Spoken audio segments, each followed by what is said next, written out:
Okay.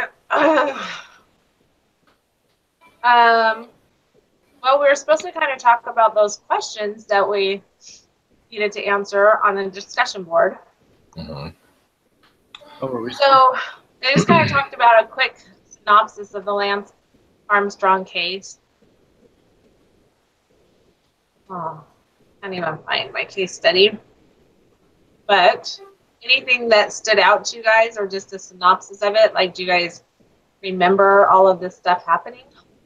Yes, I remember all of this stuff happening. Are any of you cyclists? I am not a cyclist. But Lance Armstrong was a big deal.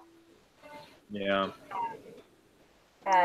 The doping scandal was a big deal. Mm-hmm. I think as if I had been a former teammate or one of his support staff, and he was commenting on me the way that he was commenting on some of his former teammates and support staff, man, I would be livid.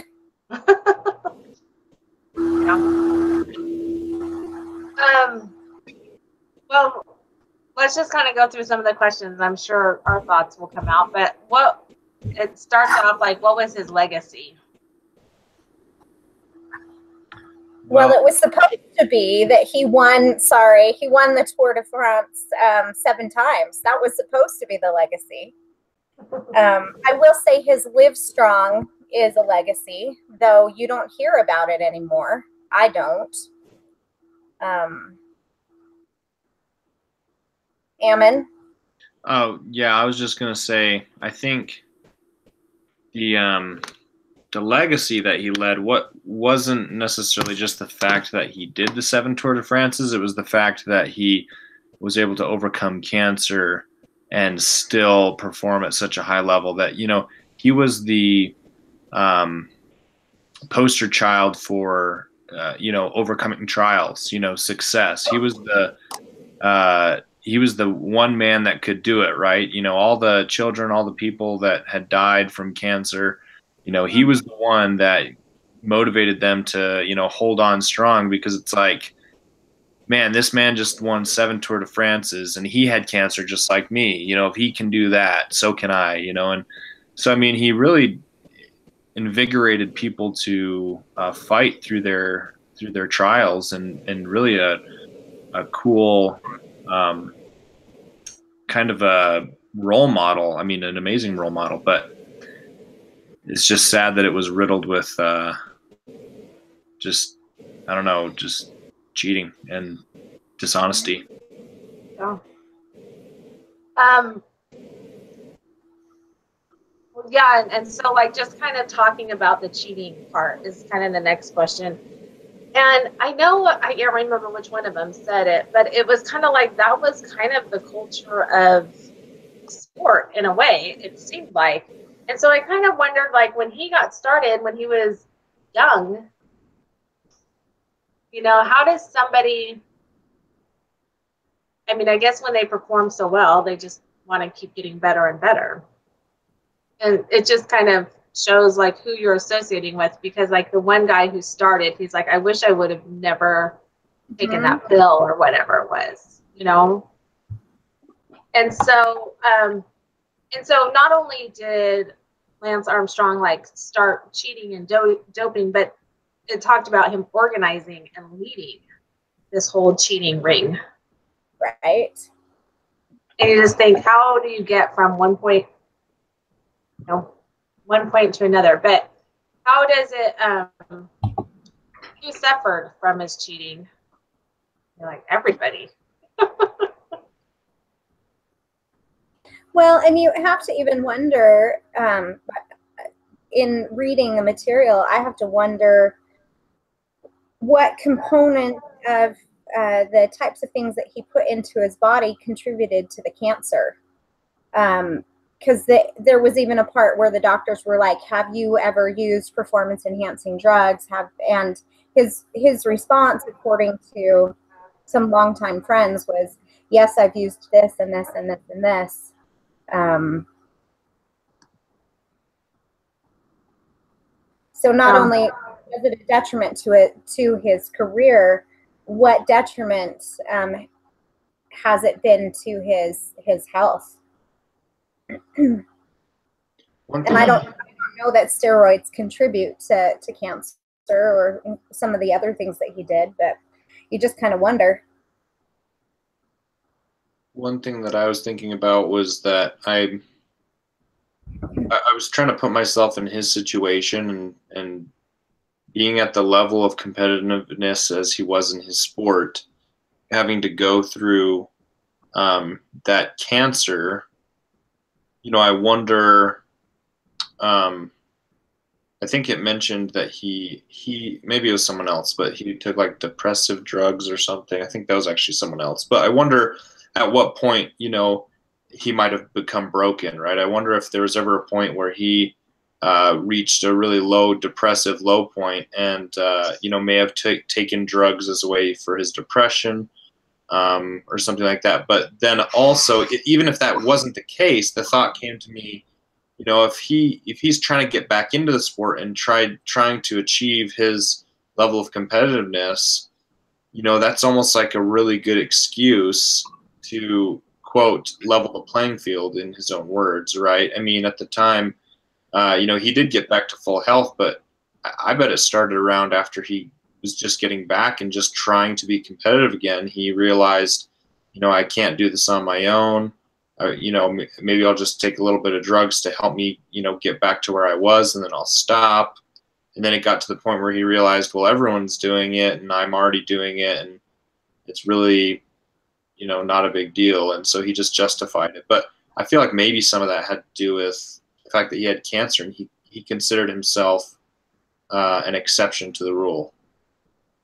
Well, and then going to that, like it says he would, I just think of his character, and it said that he would lie about his age on many occasions to gain entrance to an adult race. And I'm sure he would win a lot more money there.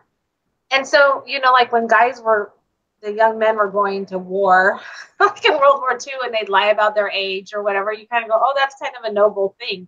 But when he's lying about his age at 15, I don't know, you just kind of think that his morals aren't really up to par. And so you just kind of see how that might have been a foundation to, keep cheating. And it didn't mean anything. Following the rules, even at age 15, wasn't important to him. Good point. He had actually taken the drugs prior to cancer. I'm just going to reiterate that again. That was one of the things that he was asked by the doctors. So maybe having the cancer and then trying to come back from it drew him even more to the drugs, but he'd already done it. Well, and he, I think even coming back from the cancer, because he had his sponsors, and like they had $2 million for him, and they said, "Oh, we're going to support you," but then they said, "Oh, we're not." Back behind the scenes, they probably won't support him. Right. So I'm sure there was just that much pressure as well. And I guess we should clarify that the people that claimed that the doctors asked, I'm even looking at it right now, it says the Andrews recalled a meeting in his hospital room when doctors asked Armstrong if he had ever used performance-enhancing drugs, and that he had told the doctors that he had used EPO, testosterone, growth hormone, cortisone, and steroids. This was the Andrews in testimony saying that. Now, whether or not it's true, it's the Andrews word, against Armstrong's, but he later, admits to doping. I don't know that he specifically discussed doping prior to his cancer. I don't remember that in this. I don't know. So what about the other writers? Were they, it says, were they too loyal or not loyal enough? What are your guys' opinions about them? Too loyal to Armstrong or too loyal? Too loyal to Armstrong, or were they not loyal enough?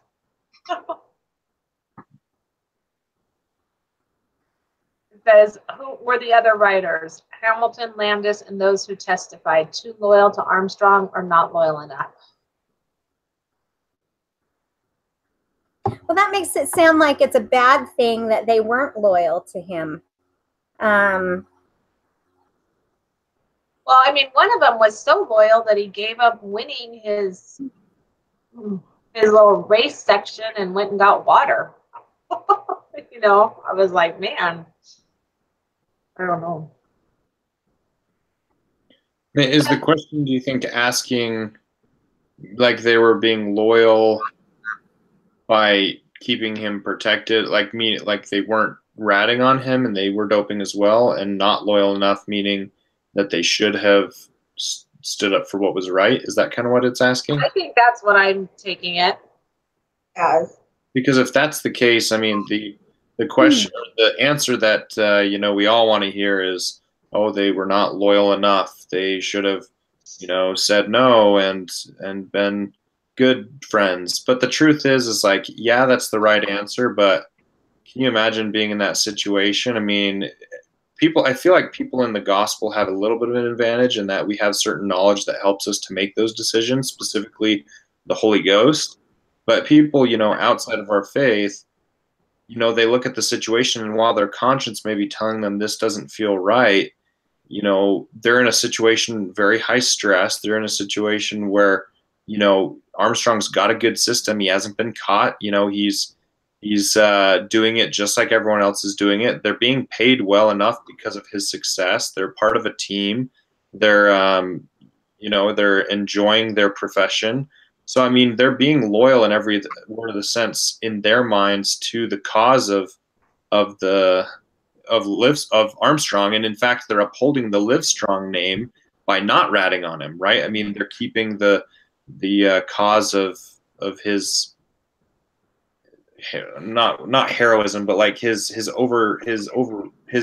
model. I mean, they're by not ratting on him, they're keeping that model alive, and so in their minds, they figure, the sacrifice of cheating a little bit is worth the overall outcome. Whereas members of our faith recognize and understand that it's not the real measure of success. Yeah. Well, in listening to that, I was thinking about the producer recently who has been outed by so many women for harassing and raping and causing issues with their careers and whatnot. And his little group of staff members who protected him and supported him and allowed him to continue this behavior. Is there a difference? Yes, between assaulting a woman and cheating in a sport. But, we kind of have these gray areas that come up in society that really should be more black and white. Yeah. Anyway. Well, and I think like so many of them, like Floyd Landis, he'd been in biking since, I mean, early on at age 17. It said he won a junior national championship. And then, so he toured with Armstrong from 2002. So it's so sad because, well, I guess I don't know how old he is, but they said, and by 1999, do you think when he was with Lance Armstrong, he was probably in his early 20s? But then, I don't know, I guess I just think like I guess once you start doping, you just keep doping, because he had failed drug tests clear in 2010. Right. I don't. Well, and it wasn't just, it wasn't just kept to Armstrong's team. We obviously know that it's happened on other teams as well. But Armstrong's seed planting, if you will, in say the young man that you were just talking about, when he transferred over to a different team, he took the doping along with. He continued doing it there, and I'm sure taught others how to do that. Have you guys ever been in a situation where you witnessed a leader, formal or informal, make a decision for others that made you uncomfortable?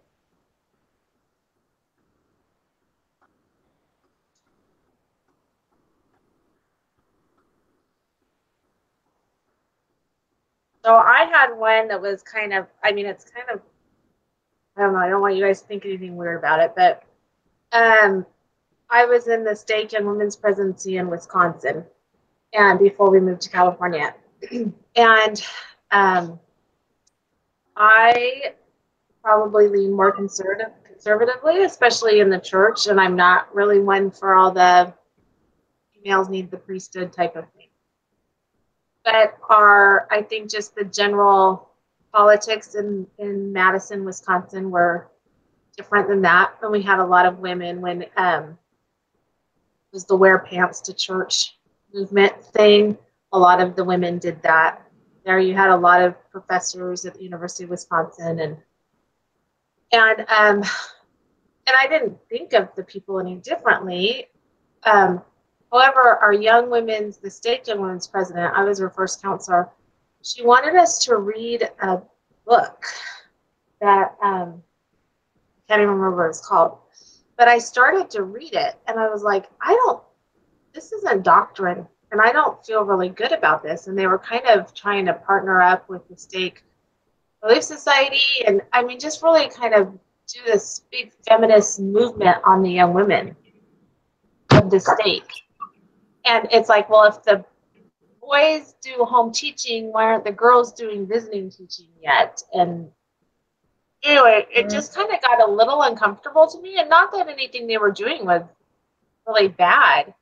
But one of the women, our second counselor, like the Young Women's Stake president, bought each of us our own copy of books.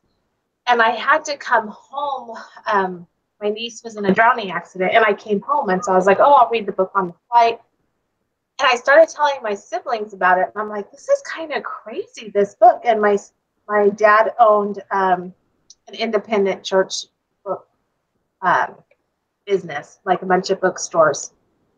And my sister knows all the publishers and everything. She goes, that's published by this company, and they're kind of on the fringe way out there.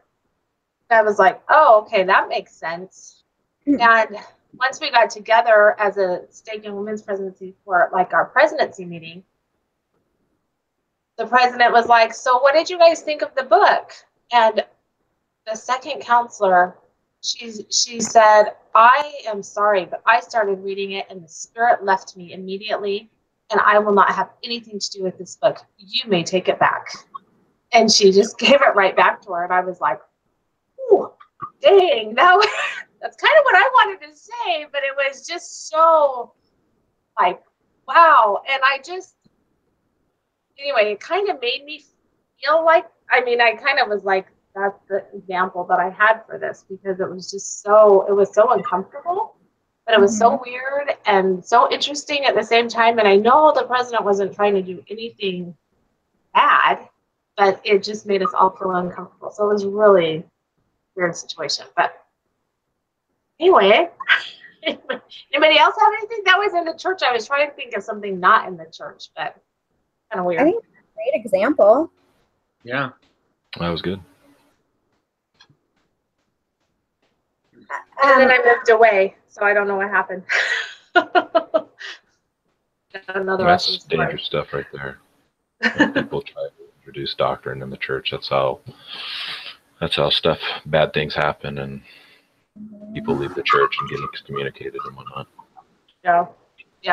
Kind of. Well, going back to what Ammon said about, when we're within the church, we're raised with these, guidelines, and then you add to it, that we have the Holy Ghost, and folks outside the church may or may not be raised with similar guidelines.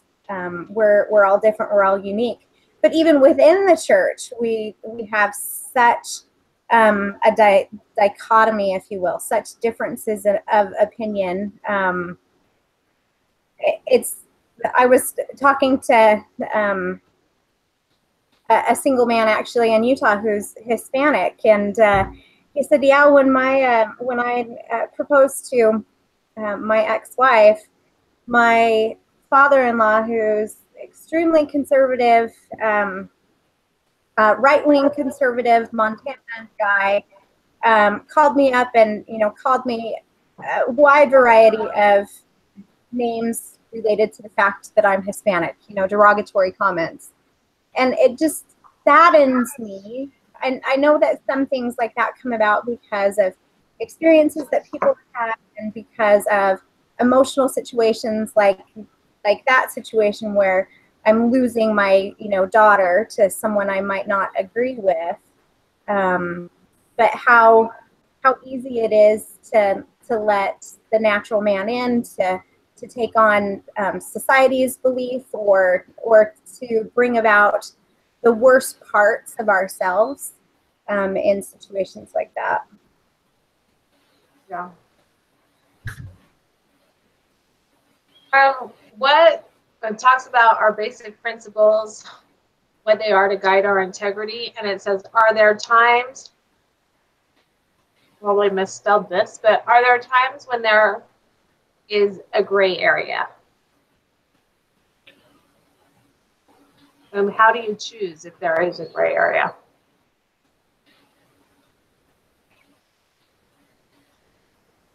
I feel like this comes across, I see this a lot with the youth. Mm-hmm. And I know that integrity in the gray area and how they kind of justify a lot of things by way of modesty and how they treat other people and just, who they want to be, but sometimes just the reality of what comes out of their little bodies is totally different than what they want. And you're like, oh, I thought you really knew and understood this concept and you would have integrity to not dress immodestly. And then you see all the pictures of them choosing to wear immodest dress to a prom or something. So I'm sure in their mind they think that's a gray area because it's a special event. They can get by without wearing modest dress, but I don't know. Or my dress is more modest than all my other friends, that are not members of the church. It's more modest, but it's not to church keeping. Yeah, I wouldn't necessarily say it's a gray area. We still have to love and support and encourage and love those. I was going back to love again, reiterating that.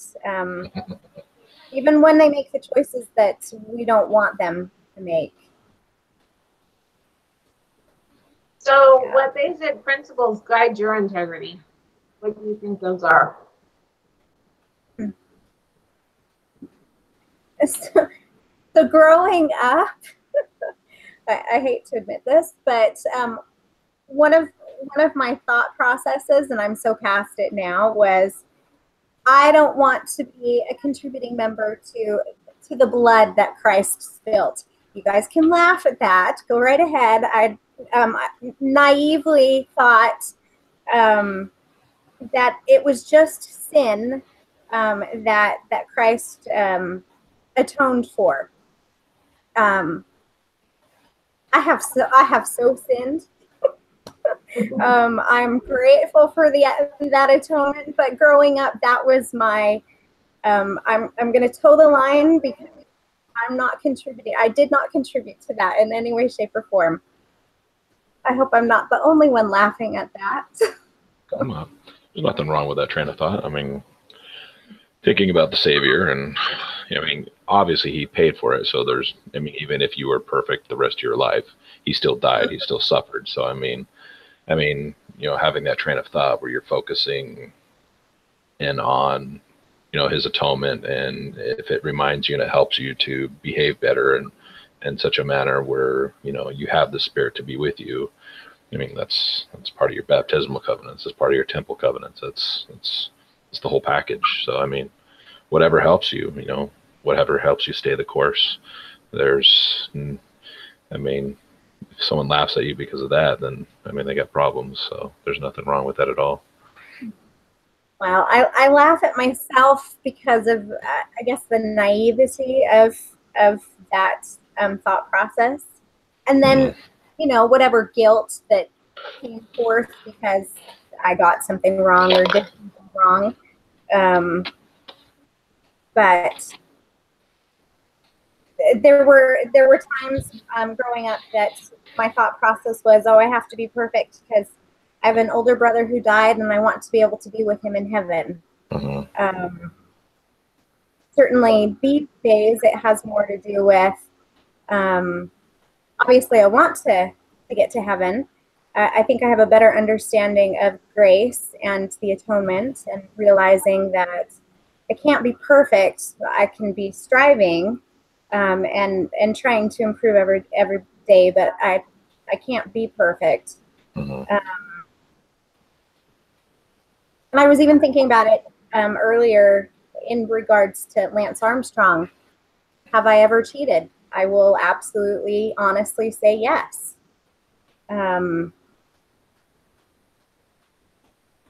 Would I choose tomorrow to cheat? I would hope not, but I think it depends on the situation. And really it shouldn't. I should always be holding to, you know, and having integrity be an integral part of me, wanting to be honest. Well, that's those gray areas, you know, like especially with cheating and being honest and stuff. It's just say like, oh, I'm really busy, I can't talk, or I mean, you just say little white lies all the time, right? But, little white lies turn into something more, you know. Is it a gateway into something else? So the last question is, I mean, interesting, like you kind of think of Lance Armstrong and how he measured his life. And it had to have been by, you know, it seemed like the whole goal was to win another tour. And so that was his measurement. And that's how he measured his success. He didn't do anything to get there. How would you personally measure your life, or how are you going to measure success?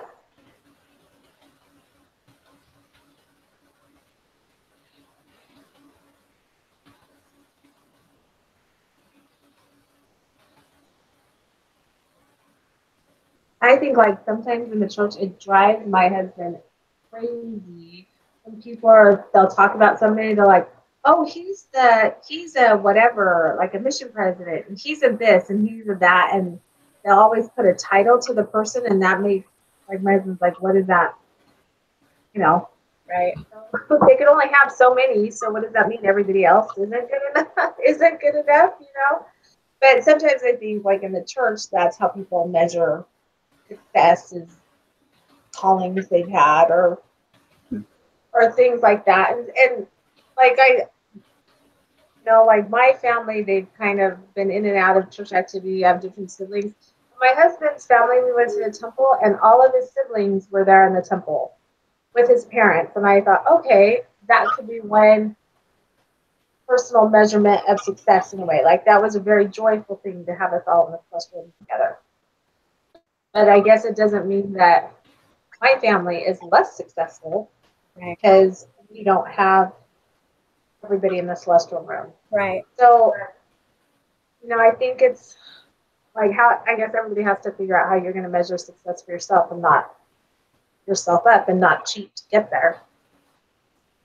I think measuring yourself involves the sacrament every week. I think that's a very natural metric that you can kind of measure yourself against. Is every week we have the opportunity to partake of the sacrament, and we're given 5 or 10 minutes, during the sacrament to actually sit and measure ourselves up and say, how did I do this last week? Last week I committed this very same thing to renew my covenants. How did I do? And then kind of measure ourselves up, remember the things we've done wrong, pray for forgiveness, renew those covenants, and then move on. So, I think the sacrament is meant to be that measuring stick every week. So my daughter sent me one of the devotionals that she's at BYUI. She's actually on campus, and her ward or a grouping of wards or stake, I don't know exactly, had a fireside, and they had Elder D. Todd Christofferson's brother, who has lived his life as a gay man, same-sex attracted. And she actually recorded the fireside and sent it to me. And Jen, as you said, there are some people that will measure: did my children serve a mission? Are my children here surrounding me in the temple for this event? One of the things that he mentioned in regards to his parents, Elder D. Todd Christofferson's parents, was that what they measured their success by was united in love, and not allowing anything in their children's lives to separate the love that they have for the family and united in the family. And I thought that was a great way of looking at things. Certainly some parents have turned away from their children who have come out as same-sex attracted, disowned them, whatnot. And I thought it was impressive that in this situation, they chose love, and they chose loving the individual. Oh, that's neat. Well, anything else about the case, or I think we covered everything. It was kind of a strange week, I thought.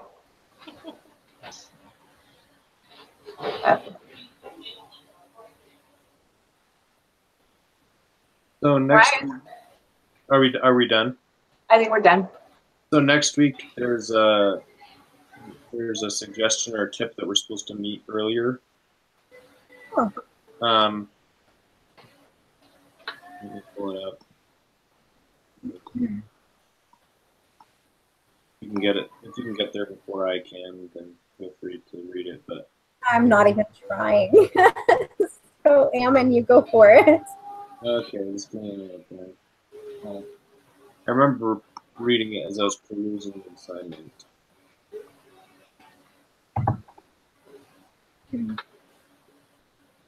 Is it because we have to do all this scorekeeping? I'm not even sure what it's referring to. It just says, let's see.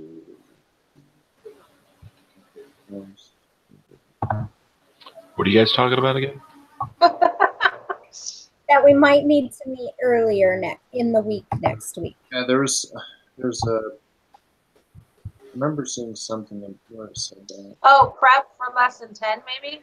Yeah, prep for lesson 10. I don't know where that is. But...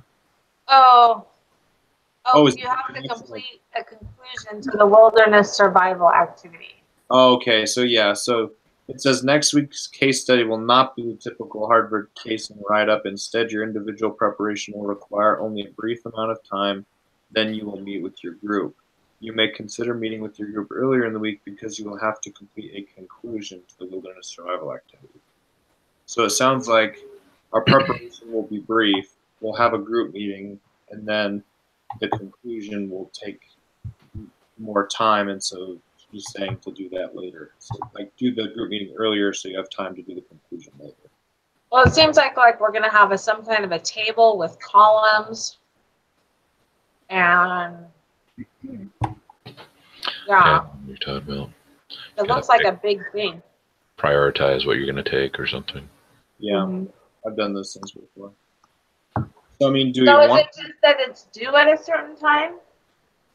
It doesn't say it, but I mean, it's just a suggestion. It's not a requirement. So, I mean, we can still meet on Thursday because, I mean, our due dates aren't till Monday morning. So, I mean, we still have Friday, Saturday, Sunday. So, Right. I'm not too concerned, and I like keeping the same schedule just because it doesn't mess with my mojo. I like it because it doesn't mess with other meetings with other groups. Yeah. In other classes. Yeah. Okay. So whose turn is it next week? It's my turn. Okay. You know, I had the heart pounding moment earlier of, is it my week? Well, thanks for the email. I appreciate it. Well, like I said, I guess I was meant to have that heart pounding moment. yeah. Okay. Well, I will stop recording and we'll just see you guys next Thursday. Thanks, guys. Awesome.